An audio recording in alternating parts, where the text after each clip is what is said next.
ഞാൻ ഈ അവസാനം സംസാരിക്കാം എന്ന് തീരുമാനിച്ചൊരു ചെറിയ കാരണം, കുറേ ആൾക്കാർ സംസാരിച്ചു കഴിയുമ്പോൾ എന്തോരം നുണകളാണ് എന്നെ പറ്റി പറയുന്നത് എനിക്ക് അറിയുന്നത്.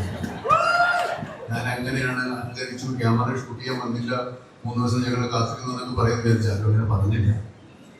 ഏതായാലും വളരെ സന്തോഷം. ചന്ദ്രൻ, ഈ ടി.വി. ചന്ദ്രന് ഞാൻ സിനിമ കാണാൻ സിനിമ ആഗ്രഹിച്ചു തുടങ്ങിയ കാലത്തിന് ശേഷം കാണുന്ന ഏറ്റവും വലിയ വിപ്ലവകാരിയായ സിനിമയായിരുന്നു. ശരീരത്തിലുള്ള സകല രോഗങ്ങളും സൃഷ്ടിച്ചിട്ടാണ് പുള്ളി ആ സിനിമയെ നിർവഹിച്ചത്. അന്നത്തെ ആൾക്കാർക്ക് അതിന് വലിയ പുച്ഛമായിട്ടൊക്കെ തോന്നില്ല.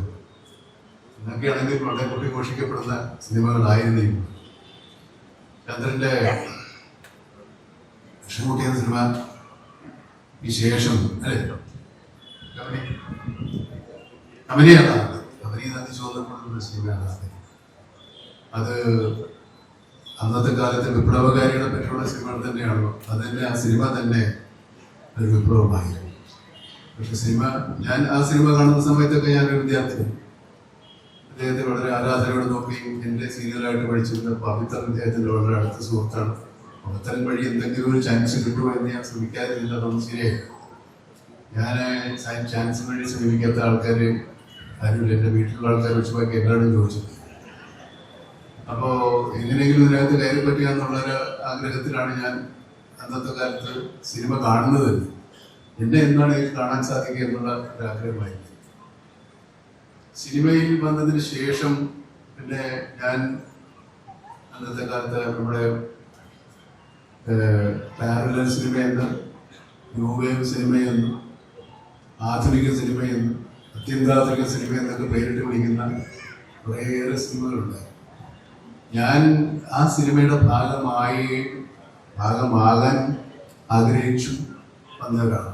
അത് കുട്ടിക്കാലത്ത് മാത്രമേ എനിക്ക് കുതിരപ്പുറത്ത് ഓടിപ്പോയെന്ന വെടിവെക്കുന്ന നായകന്മാരെ ഇടിച്ചു വീഴ്ത്തുന്ന നായകനാകണമെന്ന് ആഗ്രഹമുണ്ടായി. സിനിമയെക്കുറിച്ച് അറിയാനും പഠിക്കാനും സിനിമയിൽ വന്നതിന് ശേഷമൊക്കെ എൻ്റെ ശ്രമങ്ങൾ കൂടുതൽ ഇങ്ങനെയുള്ള സിനിമകളിൽ അഭിനയിക്കുന്നുണ്ട്. അങ്ങനെയുള്ള സിനിമകൾ അഭിനയിക്കാൻ കിട്ടിയ ഒരു അവസരം ഞാൻ ഒഴിവാക്കിയിട്ടുണ്ട്. ഒരുപക്ഷെ 100 ദിവസം ഓടുകയോ അല്ലെങ്കിൽ അത്ര വലിയ സിനിമ ഹിറ്റുകളാവുകയോ ചെയ്യുന്ന സിനിമകളായിരുന്നില്ല അന്ന് ഈ പറയുന്ന സിനിമകളൊന്നും. ഒരുപാട് സിനിമ മോഹികളുടെ സിനിമകൾ ഞാൻ അഭിനയിച്ചു. പ്രത്യേകിച്ച് വലിയ വരവൊന്നും ഉണ്ടായിട്ടില്ല. എന്നാലും എനിക്കതൊക്കെ എൻ്റെ ആഗ്രഹങ്ങളിൽപ്പെട്ടത്. അന്ന് ഭരതൻ, പത്മരാജൻ, മോഹൻ അങ്ങനെയൊക്കെയുള്ള ഈ വളരെ കമേഴ്ഷ്യൽ അല്ലാത്ത സിനിമാ സിനിമയിൽ അഭിനയിക്കാൻ കൊതിച്ചു മോഹിച്ചിട്ടുള്ളതാണ്. പിന്നീട് അവരെ കൂടെ അഭിനയിക്കാൻ പറ്റിയെന്നുള്ളത് അറിയാം. പക്ഷെ എൻ്റെ സിനിമാ മോഹങ്ങൾ അങ്ങനെ. അപ്പോൾ ഒരു കാലത്തും ചന്ദ്രൻ സംവിധായകൻ ഒരു ഓഫർ നിരസിക്കാൻ എനിക്ക് സാധിക്കുമായിരുന്നില്ല, സാധിച്ചിട്ടില്ല. ഞാൻ നിരസിച്ചിട്ടില്ല. ഞങ്ങൾ ആദ്യം അഭിനയിക്കുന്ന സിനിമ മുന്തന്മാടയാണ്, നിങ്ങൾക്കറിയാം. അത്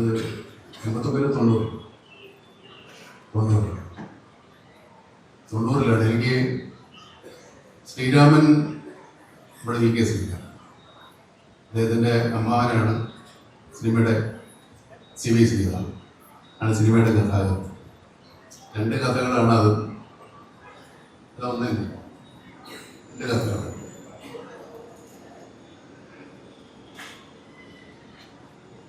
ഭാസ്കര പട്ടേലും ഞാനും എന്ന് പറയുന്ന പോലെ തന്നെ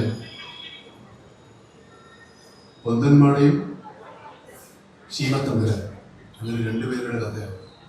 ആ സിനിമയും അങ്ങനെ 2 പേരുടെ കഥയാണ്. ഒരേ കാലത്ത് ജീവിച്ചിരുന്ന ഒരു കീഴാളൻ്റെയും മേലാളൻ്റെയും കഥയാണ്. പക്ഷേ അത്ഭുതകരമായ ഒരു സൗഹൃദം അവരിൽ ഉണ്ടാവുകയും പരസ്പരം ഒരേ വികാരം, ഒരേ അനുഭവം, ഒരേ കാഴ്ചപ്പാട് ജീവിതത്തിൽ ഉണ്ടാവുന്ന ഒരു കീഴാളനും ഒരു മേലാളനും. മാടയായിട്ട് എന്നെ കാസ്റ്റ് ചെയ്തപ്പോൾ ഞാൻ ചോദിച്ചു, എന്തോരം കറുപ്പടിക്കണം, ഞാൻ കറുപ്പടിക്കേണ്ട എങ്ങനെ ഇരുന്നാൽ മതി, വലിയ കറുപ്പൊന്നും അടിച്ചില്ല. ആ സിനിമ എന്നെ സംബന്ധിച്ചിടത്തോളം വലിയൊരു ഒരു ചലഞ്ചായിരുന്നു. ഞാൻ അതിനു മുമ്പും വൃത്തിൻ്റെ വേഷമൊക്കെ കെട്ടിയിട്ടുണ്ടെങ്കിലും കുറച്ച് പെർഫെക്ഷനുള്ള ഒരു വാർദ്ധക്യം എനിക്ക് ആ സിനിമയിൽ അവതരിപ്പിക്കുന്നു. വളരെ ഊർജ്ജസ്വലനായ ഒരു ചെറുപ്പക്കാരനായിട്ടും തീരെ വയ്യാത്ത ഒരു വയോവൃദ്ധനായിട്ട് അവതരിക്കാൻ സാധിച്ചു. ആ സിനിമയുടെ ഷൂട്ടിംഗ് സമയങ്ങളിലൊക്കെ വളരെ രസകരമായ പരിപാടികളുണ്ടായി. അതൊക്കെ ഒരുപാട് വിശദീകരിക്കാവുന്ന കാര്യങ്ങളാണ്. ചന്ദ്രനുമായി ഈ സിനിമയുമായി സഹകരിച്ച ആൾക്കാർ, ഇവരോടും ഇവരൊക്കെ ക്യാമറാമാൻ വേണുൾപ്പെടെ അങ്ങനെയുള്ള എല്ലാവരും രസകരമായ കാര്യങ്ങളായിരുന്നു. ഞാൻ ആ സിനിമയിലെ ഈ എന്താ പറയുക, ഈ കാളയെ മുഖത്തിൽ കെട്ടിയിട്ട് താഴെ ഒരു പലക വെച്ചിട്ട് ഈ കാളയെ ഓടിക്കുന്നു.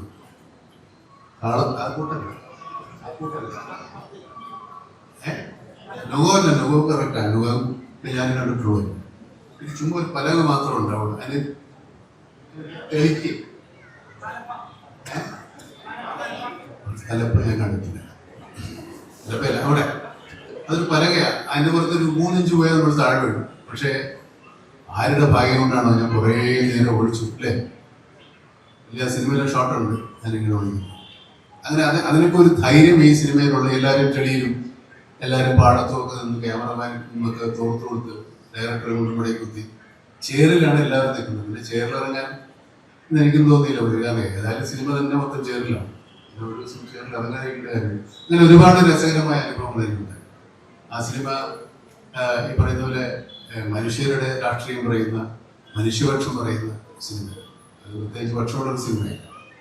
മനുഷ്യരുടെ പക്ഷം പറയുന്ന സിനിമ. ഈ 2 മനുഷ്യർ തമ്മിലുള്ള സ്നേഹബന്ധത്തിൻ്റെ കഥ, അവരുടെ സമൂഹത്തിൽ അവരുടെ സ്ഥാനങ്ങളോ അവരുടെ വർണ്ണ വ്യത്യാസങ്ങളോ ഒന്നും ആ സിനിമയിൽ ആ കഥാപാത്രങ്ങളിൽ ഒരിക്കൽ പോലും ആലോചിക്കുകയോ ചിന്തിക്കുകയോ പോലും ചെയ്തിട്ടില്ല. പക്ഷെ അതാണ് അന്നത്തെ സാമൂഹ്യ വ്യവസ്ഥിതി. അത് നമുക്കിനിയും കാണാൻ സാധിക്കുമെന്നൊക്കെ വിചാരിക്കാം, ഈ വ്യത്യാസങ്ങളൊന്നും ഇല്ലാത്തൊരു കാലം. പിന്നെ ഞാൻ അഭിനയിച്ചത് ഡാനിയൽ ഓർമ്മകൾ ഉണ്ടായിരിക്കണമെന്നുള്ള സിനിമയിൽ ഭാസി എന്ന് പറയുന്ന ഒരു കമ്മ്യൂണിസ്റ്റ് പ്രവർത്തകന് ഉള്ളിൽ കഴിയുകയും നാട്ടിൽ പാർട്ടി പ്രവർത്തനം നടത്തുകയും ചെയ്യുന്ന ഒരു ടിപ്പിക്കൽ കമ്മ്യൂണിസ്റ്റ്. ഞാൻ ആ കഥാപാത്രത്തിനെ മോഡലാക്കിയത് എൻ്റെ നാട്ടിൽ തന്നെയുള്ള ഒരു കമ്മ്യൂണിസ്റ്റ് തയ്യൽക്കാരനാണ്. അത് തയ്യൽക്കാരൻ്റെ രൂപമൊന്നും വന്ന് ചന്ദ്രൻ തീരുമാനിച്ചിട്ടില്ല. ഞാനൊരു സൈഡ് ചെയ്യിക്ക് ചുരുണ്ട മുടിയും ജുബയും കൊണ്ട് വന്നപ്പോൾ ഏകദേശം കറക്റ്റായിരുന്നു. അങ്ങനെയുള്ള ആളെയാണ് എനിക്ക് പരിചയമുണ്ടായിരുന്നത്. അങ്ങനെ ആ സിനിമയുടെയും ഷൂട്ട് കഴിഞ്ഞു. കുറേ കാലം കഴിഞ്ഞു പിന്നെ ഇടയ്ക്ക് കാണും, സംസാരിക്കുമെങ്കിലും പിന്നെ ചന്ദ്രൻ വന്നത് ഡാനിയുടെ കഥയിലാണ്. ഡാനിയുടെ കഥയിലും എനിക്ക് പരിചയമുള്ള ആളുകളൊക്കെ, അല്ലെങ്കിൽ എനിക്ക് പരിചയമുള്ളൊരു പശ്ചാത്തലത്തിലാണ് ആ സിനിമ. ഒരു കടലോര ഗ്രാമത്തിൽ ഉള്ള ഒരു ക്രിസ്ത്യാനി, അനാഥനായ ക്രിസ്ത്യാനിയുടെ കഥയാണ് ഡാനിയുടെ സിനിമയിൽ ഡാനിയുടെ കഥാപാത്രത്തെക്കാളും മറ്റു കാര്യങ്ങളൊക്കെ ഒഴിച്ചു നിർത്തിയ ഡാനി വളരെ പ്രധാനപ്പെട്ട ഒരു കാര്യം ചന്ദ്രൻ പറയുന്നുണ്ട്. നമ്മളൊരു പക്ഷേ ശ്രദ്ധിച്ചു കാണാം, ശ്രദ്ധിച്ചിട്ടില്ലേ.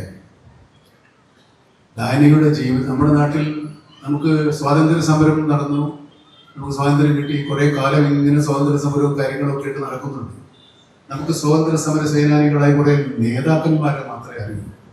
ആ കാലഘട്ടത്തിൽ ജീവിച്ചിരുന്ന മനുഷ്യരോ അല്ലെങ്കിൽ ആ സ്വാതന്ത്ര്യ സമരത്തിൽ പങ്കെടുത്ത നമുക്ക് പരിചയമുള്ളവരെയൊന്നും നാട്ടിൽ ആഘോഷിക്കപ്പെട്ടിട്ടുണ്ട്. അതുപോലെയാണ് ഡാനിയുടെ ജീവിതത്തിൻ്റെ പ്രധാന മുഹൂർത്തങ്ങളിലൊക്കെ കേരള രാഷ്ട്രീയത്തിലെ ഒരുപാട് പ്രധാനപ്പെട്ട കാര്യങ്ങൾ നടന്ന ദിവസങ്ങളാണ്. സൗകര്യപ്പെട്ട ആ സിനിമയിൽ നിന്ന് ഒന്ന് പോയി കണ്ട EMS മന്ത്രിസഭ വന്നതും AK ആന്റണി രാജിവെച്ചതും എല്ലാം ഡാനിയുടെ ജീവിതത്തിൽ ഒരു ചലനവും ഉണ്ടാക്കിയില്ലെങ്കിലും ആ ദിവസങ്ങളിലൊക്കെ ഡാനിയുടെ ജീവിതത്തിൽ ഉണ്ടായിട്ടുണ്ട് എന്നുള്ളതാണ് ഞാൻ പറയാൻ ഉദ്ദേശിച്ചത്. സിനിമ കണ്ടാലും മനസ്സിലാവും. നിങ്ങൾ പറഞ്ഞൊരുപ്പിക്കാൻ സാധിച്ചിട്ടില്ലെന്ന് തോന്നി. ചന്ദ്രൻ വരുമ്പോൾ പറയുക ഡാനി അഭിനയിക്കുമ്പോൾ മറ്റേ കാര്യം പറയാൻ പറ്റില്ല. നിങ്ങൾ പറഞ്ഞാൽ ഞാൻ പറയുന്നില്ല.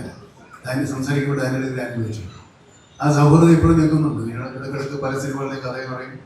ഇനി അങ്ങനെ എല്ലാ സിനിമയുടെ കഥകളും ഇഷ്ടപ്പെടണമെന്നില്ല.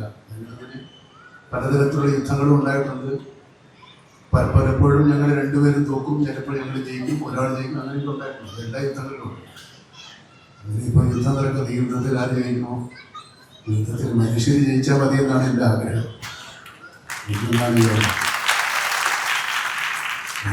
മനുഷ്യത്വം അങ്ങനെ ഒരു നീണ്ട സിനിമ ജീവിതമാണ് ചെന്നത്. 50 വർഷം എന്ന് പറഞ്ഞാൽ കണക്ക് വെച്ച് നോക്കുമ്പോൾ എൻ്റെ പകുതി വയസ്സ്, അത്രയും കാലം ഇതാണ് ശരീരം. എൻ്റെ പകുതി വയസ്സിലാണ് ചന്ദ്രൻ്റെ സിനിമ പരിചയം, സിനിമ എക്സ്പീരിയൻസ് എന്ന് പറയാൻ. അപ്പോൾ അത് തമാശ കേട്ടിട്ടുണ്ട്. ഞാൻ കുറച്ച് പറയാൻ നോക്കിയത്. ഇത്രയും കാലം ഈ പരിപാടിക്ക് വരാൻ വേണ്ടി മാത്രം ഞങ്ങളുടെ പരിചയമുണ്ട്, ഞങ്ങളുടെ അടുപ്പമുണ്ട്. ഞാൻ യഥാർത്ഥത്തിൽ 2-4 ദിവസം മുമ്പ് ഒരു സ്ഥലത്ത് പോകേണ്ടതായി.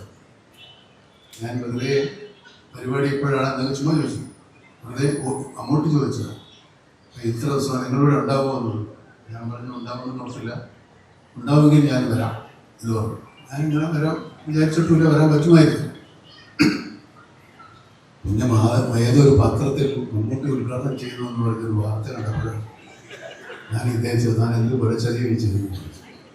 ഒരു കൈവരുത്തി ഞാൻ അറിഞ്ഞിട്ടില്ല. അതിന് സംഘാടകരോട് മമ്മൂട്ടി വരാൻ നോക്കാമെന്ന് പറഞ്ഞിട്ടുണ്ടെങ്കിൽ ഞാനും പറഞ്ഞിട്ടുണ്ടെന്ന് പറഞ്ഞ് ഇദ്ദേഹം കൈ കഴുകി.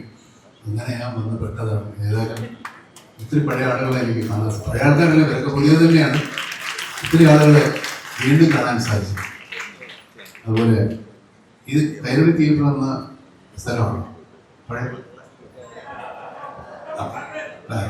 ഞാൻ പണ്ട് എനിക്കിവിടെ ബന്ധുണ്ട്, ദേവളത്തിനപ്പുറം ഈ റോഡിൽ പോകും. ഞാൻ എൻ്റെ കുട്ടിക്കാലത്തൂടെ വരുമ്പോൾ അവിടെ ഒരു നാടകം ഞാൻ കണ്ടു. എൻ്റെ പേര് അത് നമ്മുടെ ലക്ഷ്മണരേഖ എന്ന് പറഞ്ഞ സിനിമയാണ്, കുര്യാക്കോസിൻ്റെ നാടകം. ആ നാടകം സിനിമയാണ്. അന്ന് ഞാൻ ആ നാടകം കണ്ടിട്ടുണ്ട്. പിന്നീട് ആ നാടകത്തിൻ്റെ സിനിമാ രൂപത്തിൽ ഞാൻ അഭിനയിച്ചു. അപ്പോൾ അതൊക്കെ ഇങ്ങനത്തെ ഓർമ്മകൾ ഈ ഭാഗത്തുണ്ട്. നിങ്ങൾ ഈ പരിസരത്തൊക്കെ ഉള്ള കൂടുതൽ ആളുകൾ കാണുന്നതിനനുസരിച്ച് ഞാനിത് ഓർമ്മിച്ചു. വളരെ സന്തോഷം. എല്ലാവരും പറയുന്ന പോലെ ചന്ദ്രൻ വീണ്ടും സിനിമകൾ എടുക്കട്ടെ. വലിയ വലിയ സിനിമകൾ എടുക്കണ്ട, ഇത്രയും കൂടെ ആരോഗ്യം ഇപ്പോൾ ഉണ്ടാവില്ല. നല്ല നല്ല സിനിമകൾ എടുക്കാം. ചന്ദ്രന് കൂടുതൽ ആരോഗ്യം ഉണ്ടാകട്ടെ എന്ന് ആശംസിക്കുന്നു. എല്ലാവർക്കും ശുഭം.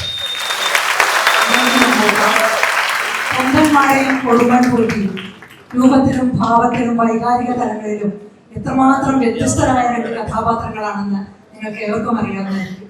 കഴിഞ്ഞ 3 ദിവസങ്ങളിലായി ഞങ്ങൾ